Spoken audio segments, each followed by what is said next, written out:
Eril dhe Enejd Laçi nga fshati i Burizani Krujës e kanë mbyllur derën e shtëpisë. Dy vëllezërit vdiqën në aksidentin e tmerrshëm të fush shprezës, duke lënë pas vetëm 2 prindrit. Makina që drejtoi nga 25 vjeçari Enejd Laçi u përplas fatalisht me betonierë mbrëmjen e së mërkurës. Në makinë ndodheshin dy vëllezërit Eril dhe Enejd Laçi, kushëriri i tyre Andi Laçi nga Burizana dhe shoku i tyre nga fush Kruja, Enrikejd Kurti, 24 vjeç.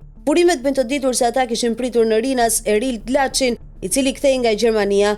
Sapo kanë lënë aeroportin dhe janë nisur për në banesat e tyre, u ka prerë rrugën betonierja, duke shkaktuar goditjen fatale për shkak të shpejtësisë, me cilën lëvizte makina Mercedes-Benz, ku udhtonin 4 të rinj. Makina ka shpërthyer në zjarr për shkak se ishte me motor benzin gaz. Trupat e pajet janë nxjerrë të karbonizuar dhe janë transportuar në morgun e Tiranës. Familjarët të cilët janë mbytur nga dhimbja ende nuk i kanë tërhequr trupat e pajet, pasi po kryet ekspertiza. Fshatin Borizan në Krujë e ka pllakosur zia, ndërkohë Aleksandër Krashi, shoferi i betonierës, është arrestuar për veprën penale shkelje e rregullave të qarkullimit rrugor, drejtimi i mjetit në mënyrë të parregullt pa leje drejtimi dhe largimi nga vendi i aksidentit. Në polici është mbajtur Daniel Qemal Koxha me detyrë menaxher i firmës Helion SHPK për veprat penale, shkelje e rregullave të qarkullimit rrugor, shkelje e rregullave në punë, punësimi i palikshëm, fshehje të ardhurave dhe tatimeve. Në kërkim është pronari i firmës Helion SHPK, Sajmir Rushdi Hoxha, me detyrë administratori i kësaj firme